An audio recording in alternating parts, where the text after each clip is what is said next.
Deputy CM जब deputy CM नहीं थे तब कि हमारी सरकार आएगी तो डोमिसाइल नीति हम लाएंगे और बिहार के नौजवानों को रोज़गार मिले, इसको हम सुनिश्चित करेंगे। अब उनकी सरकार है, जो पहले से थोड़ी सुरक्षा भी थी यहाँ के नौजवानों के लिए, उसको भी समाप्त करके ओपन फॉर ऑल कर दिया गया। इस तरह से रिजल्ट आया है, चारों तरफ से इस रिजल्ट के बारे में नौजवानों के मन में, अभ्यर्थियों के मन में परेशानी दिख रही है। अलग अलग तरह की परेशानी है, अलग अलग तरह का कारण है। स्वार्थ के आधार पे दोस्ती नहीं चल सकती, त्याग के आधार पे दोस्ती चलती है कहीं भी। और जिस विपक्षी गठबंधन में सब लोग अपने अपने स्वार्थ के कारण हैं, कहीं किसी के मन में कोई न तो देश हित है और न विपक्ष की एकता कैसे हो यह नियत है। देखिए, सरकार ने लगता है जैसे मजाक किया हो नौजवानों के साथ। एक तो पहले से बहुत घोषणा कर रहे थे डिप्टी सीएम जब डिप्टी सीएम नहीं थे तब कि हमारी सरकार आएगी तो डोमिसाइल नीति हम लाएंगे और बिहार के नौजवानों को रोज़गार मिले, इसको हम सुनिश्चित करेंगे। अब उनकी सरकार है, जो पहले से थोड़ी सुरक्षा भी थी यहाँ के नौजवानों के लिए, उसको भी समाप्त करके ओपन फॉर ऑल कर दिया गया। नतीजा हुआ कि बिहार के नौजवानों की बड़े पैमाने पर हकमारी हो गई और बगल के प्रदेश के लोग यहाँ आकर नौकरी पा रहे हैं। तो यह तो नौजवानों के साथ खिलवाड़ है। और जिस तरह से रिजल्ट आया है, चारों तरफ से इस रिजल्ट के बारे में नौजवानों के मन में, अभ्यर्थियों के मन में परेशानी दिख रही है।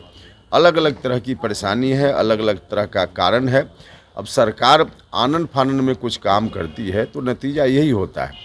और इतना ही नहीं, जिनको पहले नियुक्ति पत्र दी जा चुकी है, बहुत सारे लोग हैं जो ऑलरेडी नौकरी में हैं और उनको फिर से नियुक्ति पत्र देकर सरकार दिखावा करना चाहती है कि हमने इतने लोगों को नियुक्ति पत्र दिया है।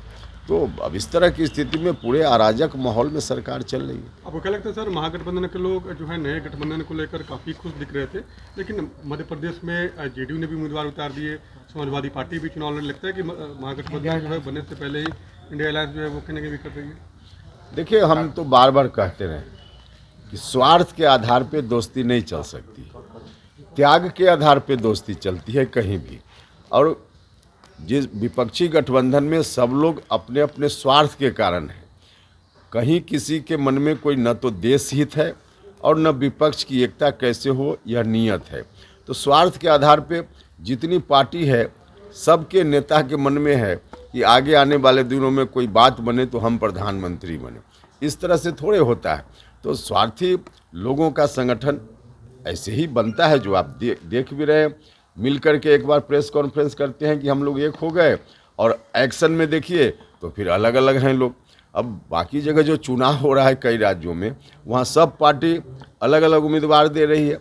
तो इनका कुछ नहीं होना है, ताश के पत्ते की तरह ये इसी तरह से और बिखरेंगे, देखते जाइए। सीट कब तक फाइनल हो जाएगा? क्योंकि लगातार आप भी दिल्ली जा रहे हैं, बड़े नेताओं से मुलाकात हो रही है बीजेपी। नहीं, दिल्ली आना जाना तो कोई ज़रूरी नहीं कि हमेशा आदमी एक ही काम से दिल्ली जाता है, वो अलग विषय है। लेकिन सीट शेयरिंग का मामला हम लोगों के बीच निश्चित रूप से बिना कोई परेशानी का हो जाएगा, उसमें कोई दिक्कत नहीं है, कर लेंगे हम लोग।